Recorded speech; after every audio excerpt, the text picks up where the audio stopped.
boundary I'm going to show you is a transform boundary. If you imagine, these are both tectonic plates, the big slabs of rock. The first one moves this way, okay? So when they're together, if you imagine solid bits of rock trying to pass each other, listen to the sound.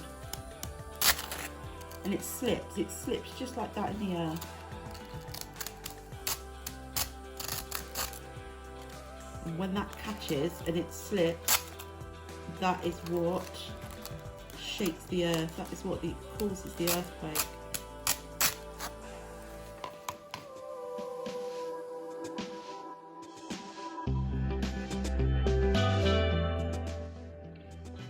The next type of plate movement is divergent, a divergent boundary. In this, the plates move apart. They get further and further away from each other. But that's not all. I'm going to try and put some lava into this one to show you what happens.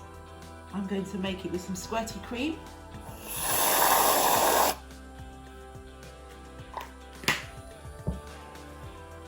And some food colouring.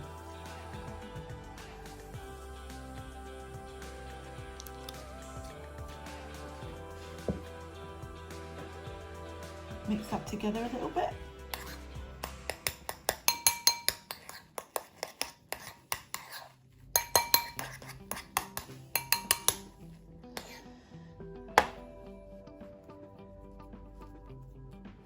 I've now got some lava.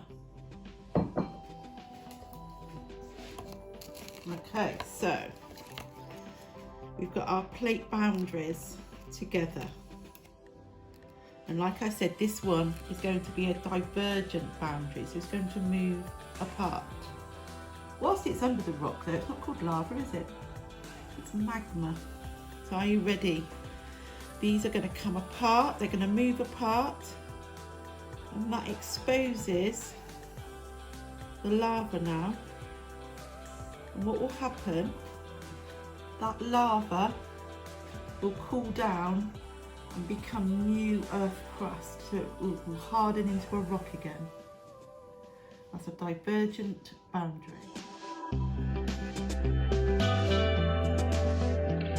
This type of boundary is called a convergent boundary.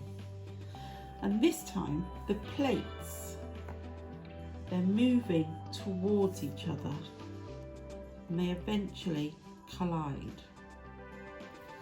And they push so hard against each other that one eventually goes underneath the other. It dips and it goes down. I'm going to show you on the lava. Are you ready? So we've got two plate boundaries going towards each other.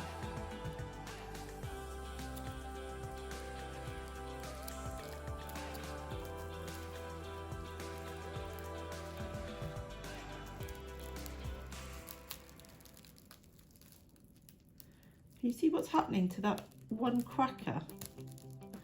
It's rising up in the air.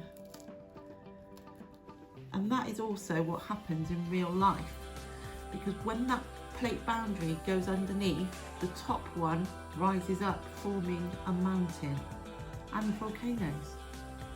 So a lot of the mountain ranges you see around the planet are made just this way, where two plate boundaries are moving towards each other.